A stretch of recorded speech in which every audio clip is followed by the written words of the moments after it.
Има само две абсолютно трайни неща, които можем да завещаем на децата си.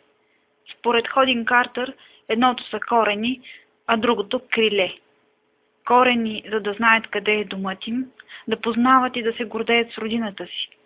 Криле, за да са свободни, да летят надалеч и да мечтаят. На тази мисия, постигането на свобода лична, свобода народна, посвещава живота и творчеството си един от най-изтъкнатите възрожденски дейци на България, Любен Каравелов. В качеството си на революционер и просветител, той изиграва важна роля за духовното пробуждане на българите и за тяхното постепенно приобщаване към ценностите на модерната европейска цивилизация. Българският поет, писател, журналист, национален герой, поборник за освобождението на България от османско иго Любен Стойчев Каравелов е роден през ноември 1834 г. в китното възрожденско селище Копривщица, което тогава започва да се превръща във важен занаятчийски и търговски център в Средногорието. Каравелов произхожда от заможен и уважаван род. Майка му, Неделя Доганова, е наследница на големите копривщински родове Чалъкови и Доганови. Баща му Стойчо Любенов Каравела е богат бегликчия. Семейството на Стойчо и Неделя има 7 деца. 4 момчета – Любен, Христо, Петко и Рали, и 3 момичета – Рада, Велика и Мария. От семейството си Любен Каравелов наследява искрена любов към българския народ и уважение към традиционните български ценности и добродетели. В родния му дом за първи път у него се запалва огънят към просветата и книгата. Всичките му роднини са издигнати, грамотни и родолюбиви хора. Благодарение на възможностите на баща си, младия Любен, когото близките му наричат Галено Личо, получава добро образование. На 7 годишна възраст постъпва в местното килийно училище. Посещава класното училище на Найден Геров. Известно време учи в гръцки гимназион в Пловдив. След като напуска училището, известно време Любен Каравелов помага на баща си в търговските дела и изучава абаджийство в Одрин. Търговските обиколки му дават възможност да посети множество кътчета на Османската империя, при което той опознава душата и бляновете на своя народ. Жаден за по-висока култура и увлечен от развитието на по-старите за героичния руски народ, през 1857 година той решава да замине за Русия. След като не успява да влезе във военно училище, той постъпва като свободен слушател в историко-филологическия факултет на Московския университет. По време на 10-годишното си пребиваване в Русия, Каравелов оформя своите публицистични, литературни, научни и политически възгледи. От една страна, той е повлиян от идеите на руските революционер-демократи Херцен, Чернишевски, Огарьов, Писарев, а от друга страна, културната и духовната му ориентация се определя в голяма степен от славянофилите Погодин, Аксаков, Ламански. В този период Каравелов сътрудничи на славянофилските вестници и списания и натрупва богат публицистичен опит.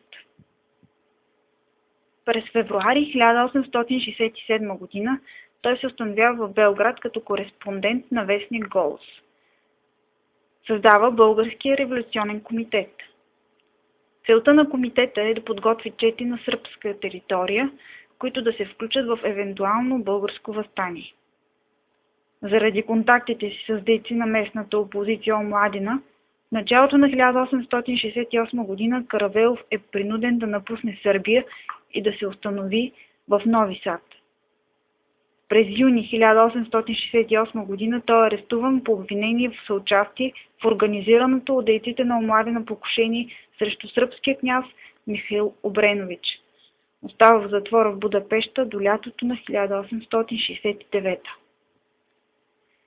След излизането си от Будапештинския затвор, Каравелов се установява в Букурещ.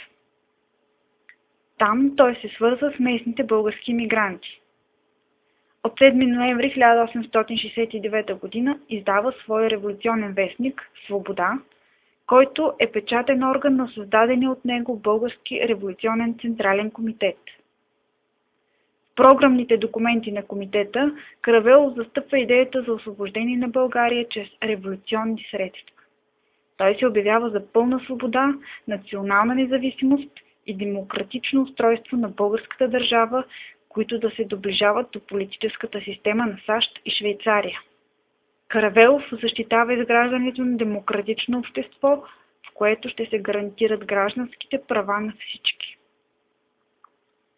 Дейно участие в национално-освободителната борба взема и съпругата на Любен Каравелов, Наталия, която е сестра на близкия му приятел Настас Петрович.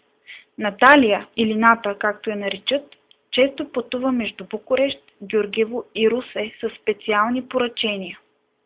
Заедно с баба Тонка, Петрана Обретенова и Тодорка Мирашчиева пренасят през Дунав напечатаните устави, квитанции и други материали на БРЦК, униформата, савета и пушката на Васил Левски.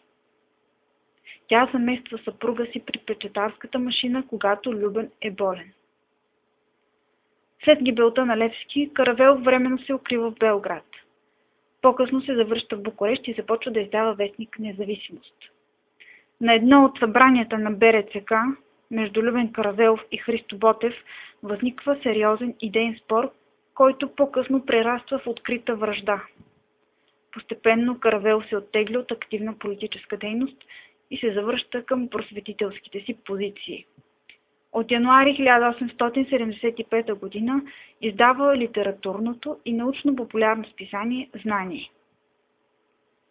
По време на Априлското въстание през пролетта на 1876 г.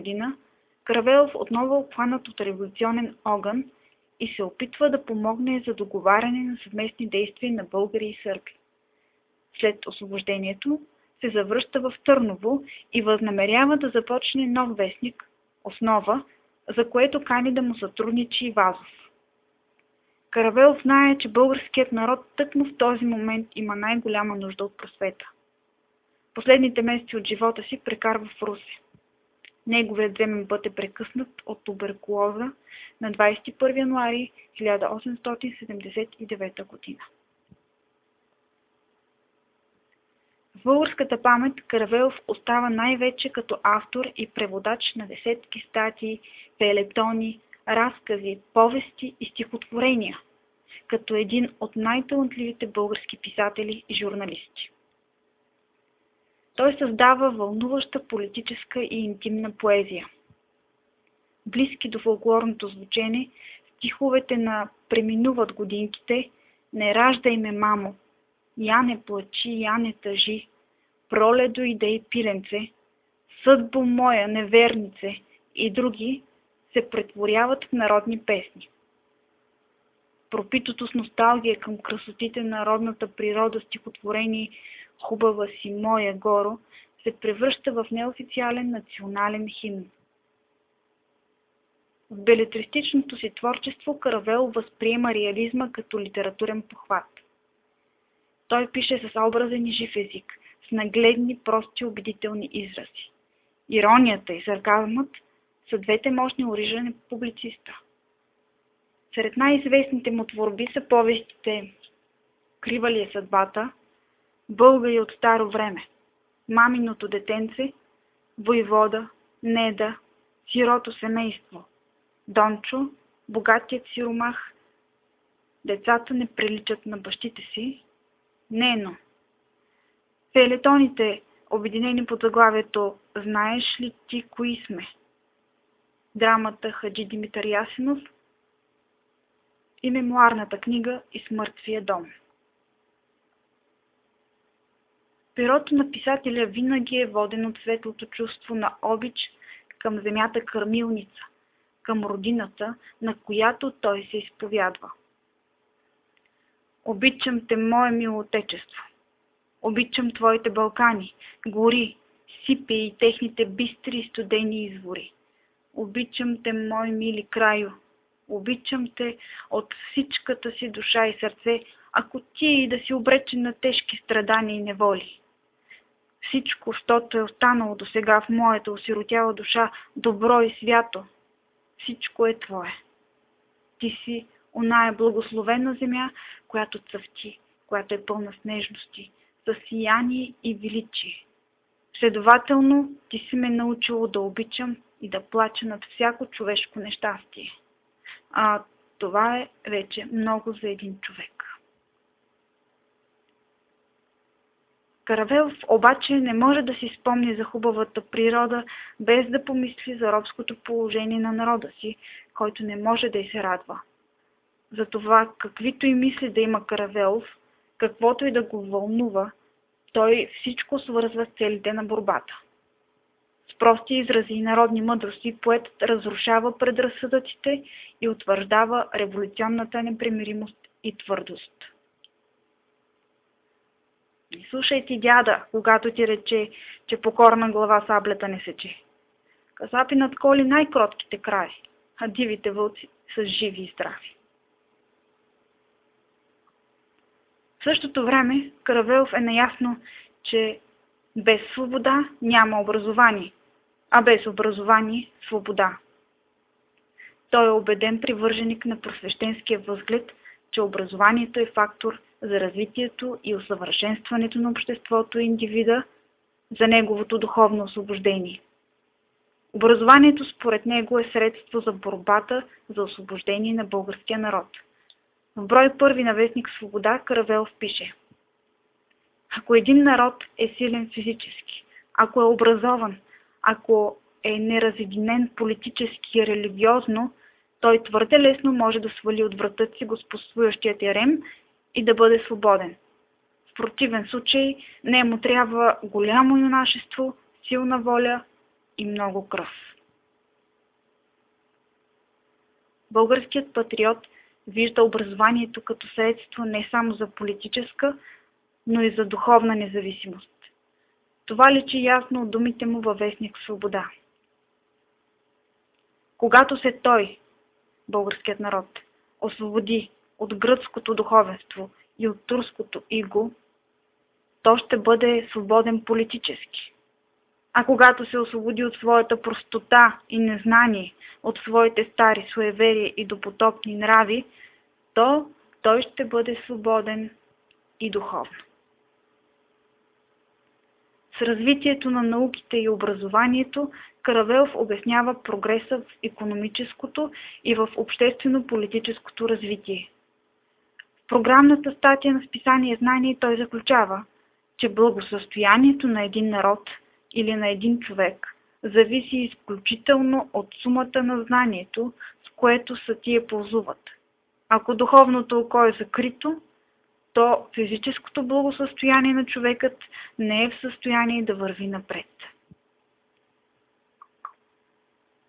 В една от брошурките на издаваната от Каравелов детска библиотека за въздухът и за неговото влияние на животните и на растенията, той се обръща към децата със следните напътствени слова, които го представят като един от първите наши педагози.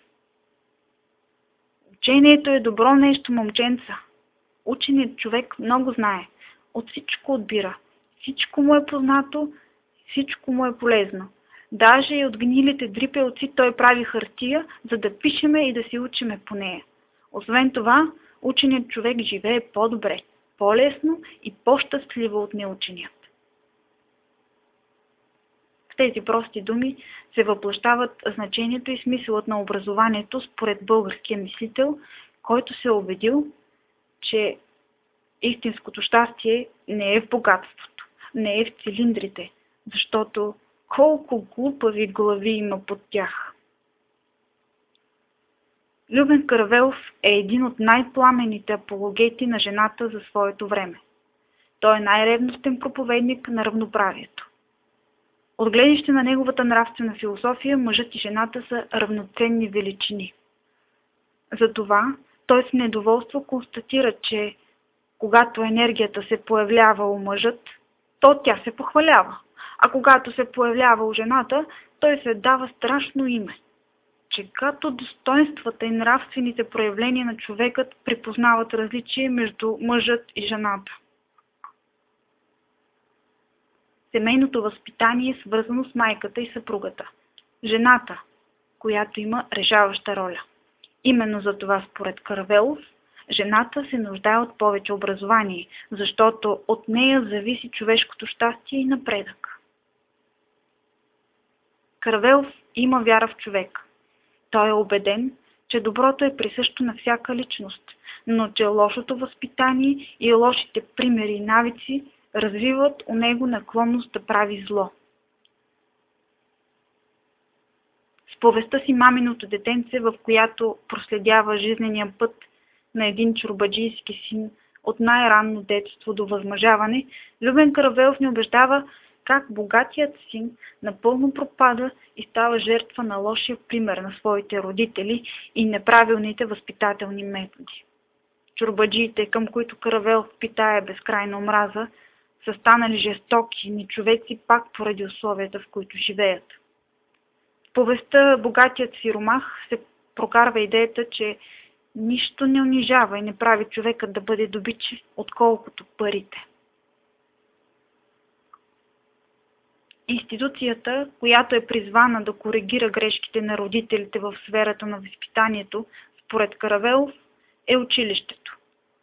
Българският просвещенец мечтае за училище неподвластно на политическата и религиозна власт, на ничии други интереси, освен тези на ученика и на обществото като цяло. Заветът му към бъдните поколения е: единствената българска светиня са училищата. Следователно, барем тия трябва да останат чисти от всяка една страна. Той разглежда учителската професия не като занаят, а като мисия, която следва да се изпълнява от хората, съзнаващи своята отговорност пред обществото. Според него, учителят е също свещено лице, какъвто е и духовникът. Следователно, той учител трябва да бъде чиста и непорочна личност, защото от тая личност зависи щастието на децата ни. Всички тези проникновени мисли, сентенции на революционера и просветителя Любен Каравелов ни убеждават в твърдението на литературния критик Георги Константинов, че той не е обикновен политик и вдъхновител на тълпите, а голям дух, благороден ум, който гледа на човешката личност като на скъпа морална ценност, като носителка на божествен огън.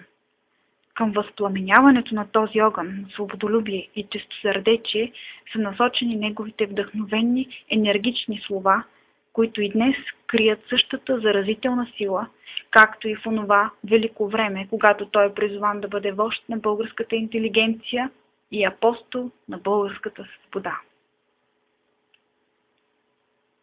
Съвременникът на Каравелов Никола Обретенов ни представя този, по думите му, гигант на перото, като човек със среден ръст, с черна къдрава коса и брада, млад и пъргав, с бодро и ясно лице, което изразяваше благост и доброта.